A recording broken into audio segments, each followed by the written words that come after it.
साथियों नमस्कार।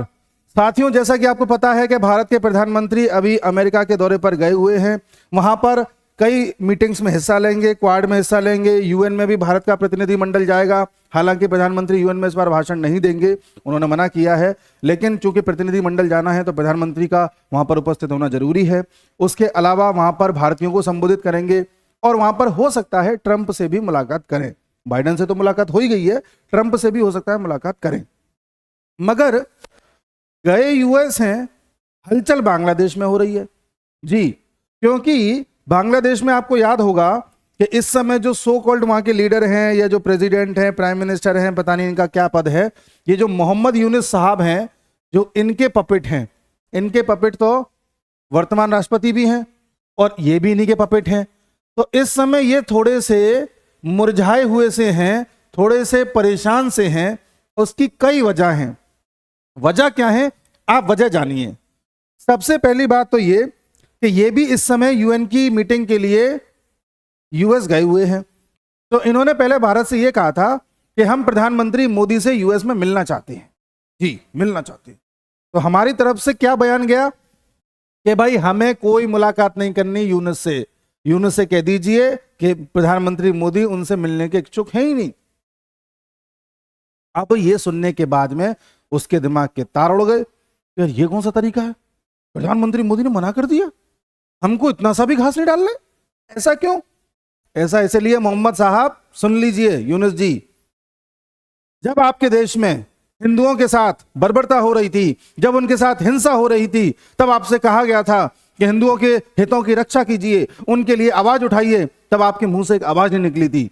आपने सिर्फ इतना कह दिया था कि हिंसा अब कम हो गई है, काफी कंट्रोल कर लिया गया है। लेकिन उसके बावजूद भी आपके देश में हिंदुओं को नौकरियों से निकाला जा रहा था, हिंदुओं का आर्थिक बहिष्कार किया जा रहा था, और आज भी हिंदुओं की वो गत कर दी गई है कि वो सब बॉर्डर पर खड़े हुए हैं कि कैसे भी करके भारत हमें अपने अंदर ले ले।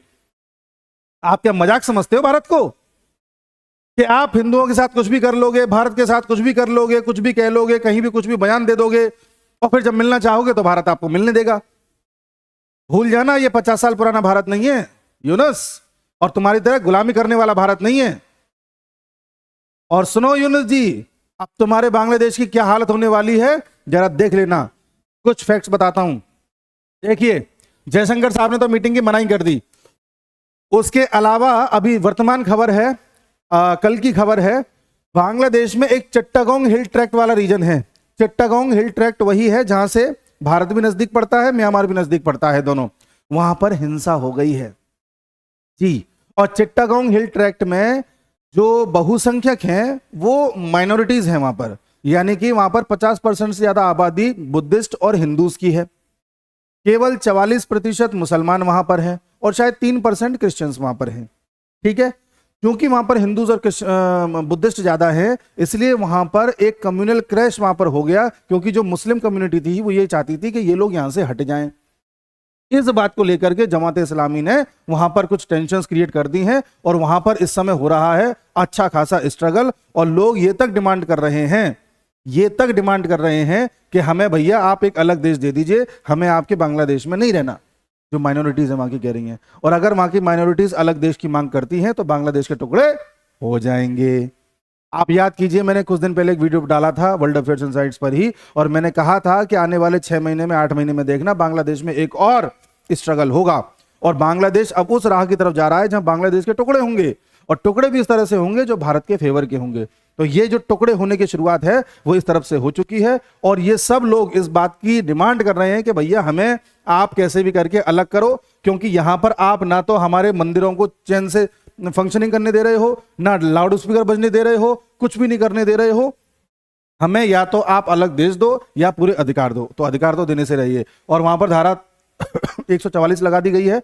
ये सारा कुछ वहां पर चल रहा है। ठीक है, इसके साथ ही जो दूसरी खबर है वो ये है कि गौतम अडानी के पावर प्लांट से बांग्लादेश को बिजली जाती है।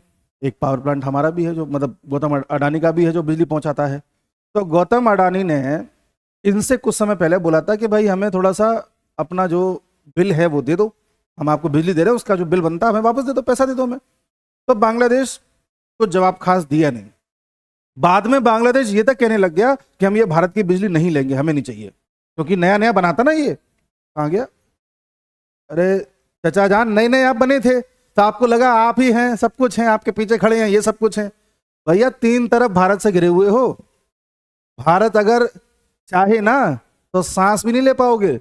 और पिछले वीडियो में बता चुका था, 84 साल के हो, सांस की बीमारी इसी वर्ष में ज्यादा होती है। यार तुमको छोड़ो, तुमसे बात ही नहीं करनी। तो इन्होंने कहा कि हमें भारत से बिजली चाहिए ही नहीं। ठीक है साहब, नहीं चाहिए, कोई दिक्कत नहीं है। अब धीरे धीरे बांग्लादेश की आर्थिक स्थिति खराब होती रही। उनकी जो टेक्सटाइल इंडस्ट्री है, जो कपड़ा उद्योग है, चरम सीमा पर रहता था बांग्लादेश का। बांग्लादेश का ज्यादातर जो व्यापार है उसी का होता था।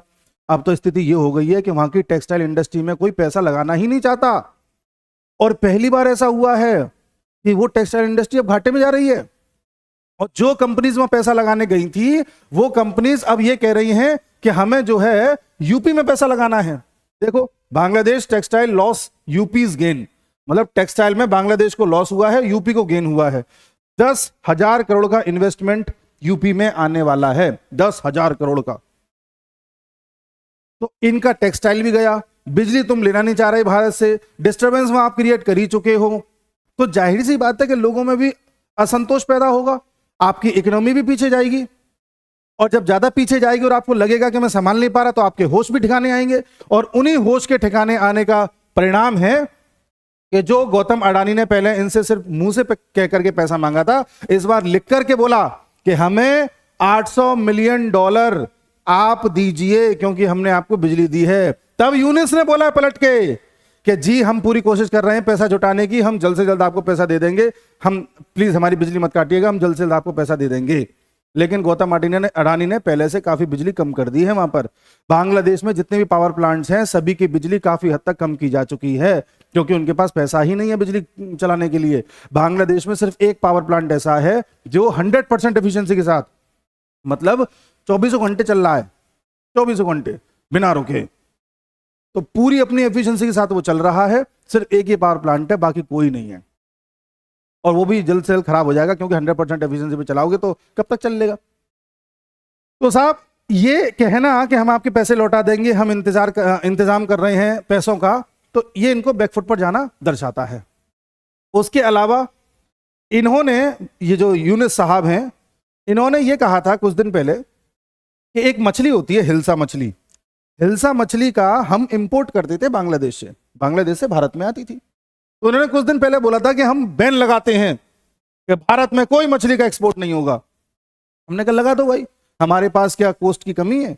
उड़ीसा है, आंध्रा है, बंगाल है, कहीं ना कहीं हिल्सा मछली तो हम पाई लेंगे, कहीं ना कहीं से हम थोड़ी ताकत लगाएंगे। तो तुम कोई बहुत बड़ी चीज हो, तुमसे तो मछली इसलिए ले रहे थे कि चलो तुम्हारा भी व्यापार चलता रहता, पर कोई बात नहीं। तो इन्होंने कहा कि भाई हम बैन लगाते हैं।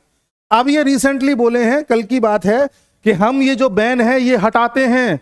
हम ये चाहते हैं कि दुर्गा पूजा के टाइम हिल्सा मछली बांग्लादेश से जाए। अब क्यों होश ठिकाने आ गए? जाओ यूएस से मदद मांग लो, ले लो पैसा यूएस से, काहे होश ठिकाने आ रहे हैं। और उसी प्रकार से एक खबर और आई है कि बांग्लादेश में कई सारी फैक्ट्री ऐसी हैं, और वहां का एक न्यूक्लियर पावर प्लांट भी है जहां के कर्मचारी ही छोड़ के चले गए हैं, क्योंकि उन कर्मचारियों में दो विशेषताएं थी। या तो वो शेख हसीना के पक्षधर थे, उन्हें इस बात से नाराजगी है कि शेख हसीना का रेजिग्नेशन क्यों हुआ, और दूसरे इनमें वो लोग हैं जो भारत से काम करने गए थे या हिंदू थे, वहां के काम करते थे। उन्होंने कहा कि भाई अगर ऐसा होगा तो हम तो काम नहीं करेंगे, तो उन्होंने भी रेजिग्नेशन दे दिया है, या कहें कि प्रोटेस्ट चल रहा है। अब इससे कैसे निपटेंगे? हाँ जी, कहाँ गए? हाँ, मछली में तुम बैकफुट पर,